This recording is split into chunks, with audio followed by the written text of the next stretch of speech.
It's 1972. The Booker Prize, just 3 years old, has been won by art historian and philosopher John Berger.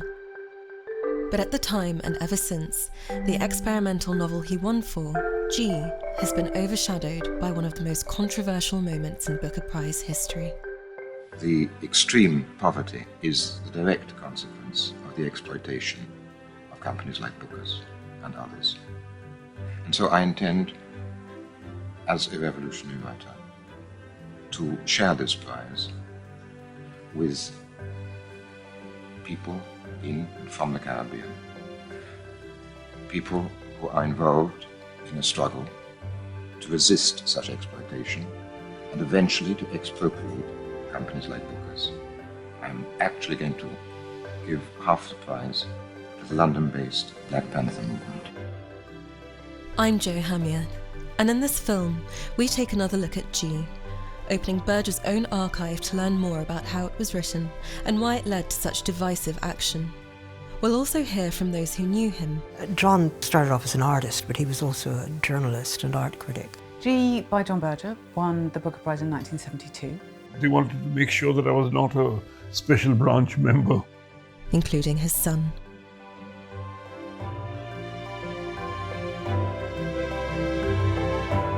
Berger's fourth novel follows the sexual exploits of a Don Juan character called G as he travels across pre-World War I Europe, gradually coming to political awareness along the way. When G was published, Berger was already a well-established cultural figure thanks to his BBC documentary series and book, Ways of Seeing. So what happened when G won the Booker Prize? What did Berger do that shocked the sensibilities of the literary establishment back in the 70s? And what should we make of it now, 5 years after Berger's death? We start with present-day Booker Prize director Gabby Wood. In 1972, the Booker Prize was just 3 years old. So it was founded in 1968 for 1969. So the first prize was awarded in 1969. And really, it wasn't an organisation at all. It was a prize that was a brainchild of, I would say, two visionary men. One was Tom Mashler, who was a publisher at Jonathan Cape. And his idea was he wanted a prize to match the Goncourt so that in the UK, there would be more conversation around books. In other words, that reading should be a greater part of the national cultural conversation, particularly in Britain. And he needed to find a sponsor for that. And so he approached Booker McConnell. And the Booker Group then had interest in literary estates. So, for example, Ian Fleming's work and Georgette Heyer's work and later Harold Pinter's work. So they had an interest in literature, but really, they had made their money through sugar. And so they had a past, and particularly a 19th century past, in the sugar trade. And the person who was the chair of Booker McConnell is the other visionary, Jock Campbell. The sugar trade, quite famously, was founded on slavery in the 19th century. And the Booker brothers, so in the 19th century, were slave owners. They were not slave traders, but they were slave owners. And sugar, many British institutions are founded on that. So sugar in particular is a sort of pressure point, I suppose, for thinking about that area of the past. So slavery and everything that was built on it. So that's the context of the early years of the Booker Prize. But what happened the night Berger won in 1972? Berger made a speech in which he accepted only half of the money. And it seems that he was thinking of refusing the prize altogether on the grounds that he couldn't accept a prize from an organisation that had been involved in the exploitation of others.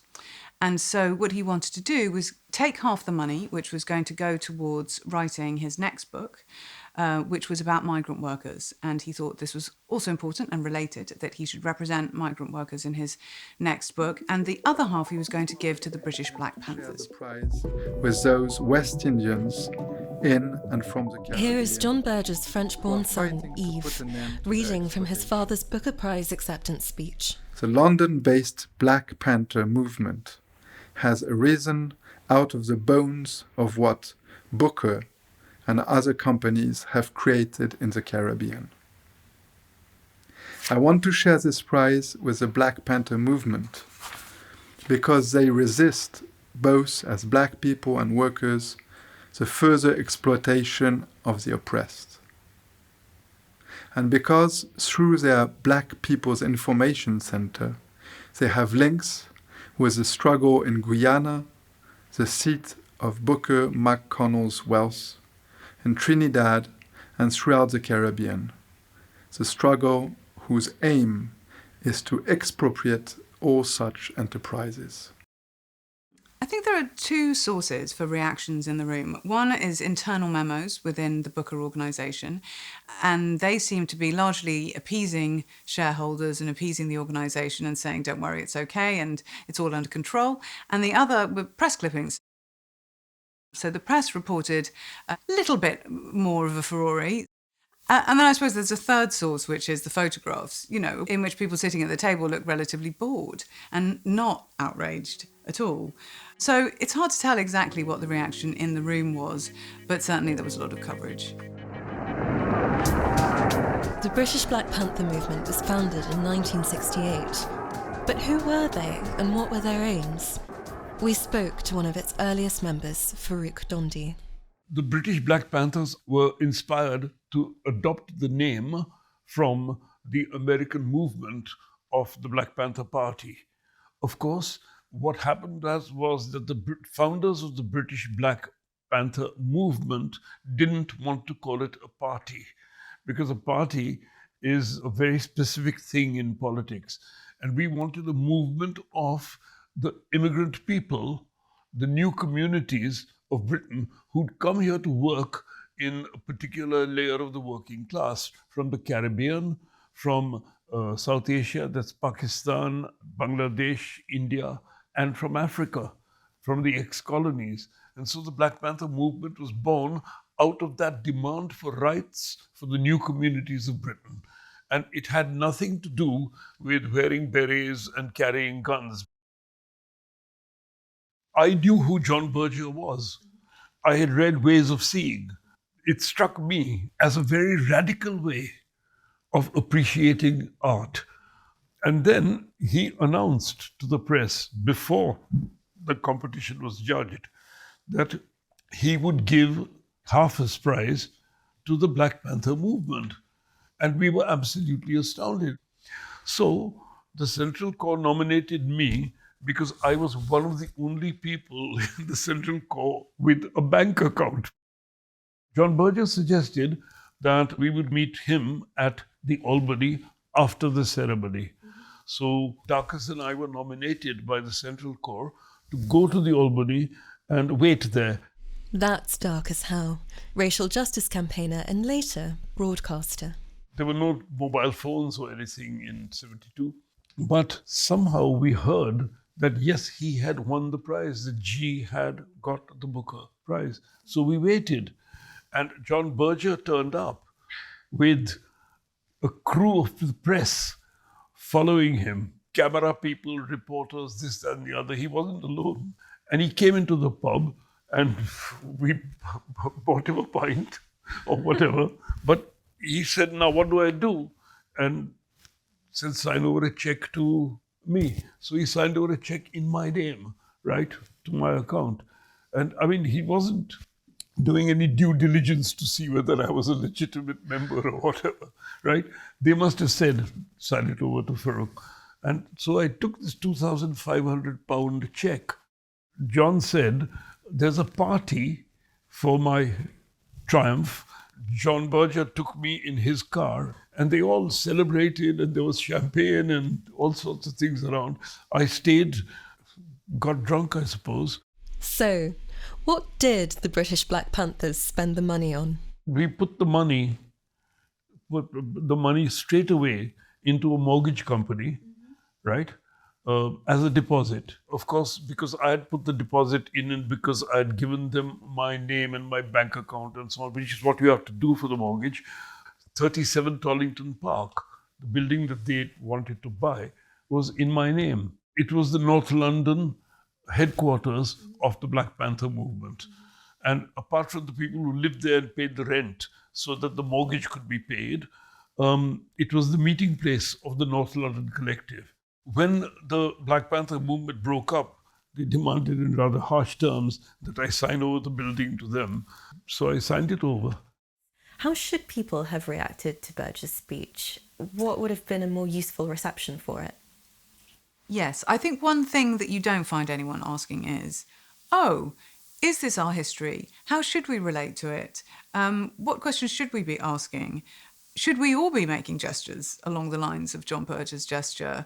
Or please tell me more about the British Black Panthers and what their motivations are and what they're seeking. There wasn't that kind of engagement. I think if it happened now, one would hope that people would start saying, okay, that's given us food for thought. It's hard to tell whether the furore over Berger's speech and over Berger's gesture in giving his money to the Black Panthers is what affected the life of the novel, or whether Berger himself became better known as a writer of non-fiction and a presenter because Ways of Seeing, his very famous book and his very famous TV programme, was made earlier the same year. So he was a very prominent figure at the time, but not for fiction. I do think it's worth resurrecting, though, as a novel. Let's take a closer look at G. Berger's archive is held at the British Library, where we met with writer Lisa Appignanesi, who has written about G and was friends with Berger, to learn more about the novel. I probably read G, I don't remember exactly the date. One doesn't remember dates in one's own life very well, but I must have read it not long after it had won the Booker. I didn't know John at the time. And so reading G, you kind of, I think probably, this is retrospective thinking. It seems to me that I must always have been looking for the John Giovanni that John was in front of the camera when I was reading about his character. I should say that, of course, because we're talking about Don Giovanni, Don Juan, this is not a character, whether historically or in terms of what he's come to represent in our culture, that is very popular at the moment. Rereading it recently, I thought, I'm going to be so embarrassed by this. We're in Me Too days and you can't have a Don Giovanni character. But in fact, it works amazingly well. And I saw things in it which I hadn't probably seen before. Hard to know what one's seen before. I think that does appear here in this proposal as well, where he says, in times of political confusion, it is the sexual field which appears to offer the most basic expressions of the will to freedom. This is a book about sex and politics. So that's definitely there. So, if you know your history of the 60s, as I still just about remember them, it was a time when we were reading Freud and Marx side by side, where we tend, in Britain in any case, to think of John Berger as being on the Marxist side of that. But his G shows us quite clearly that he was also on the Freudian side, as does much of his other work. I thought it was an extremely unusual and, a very compassionate and very progressive, literary progressive novel.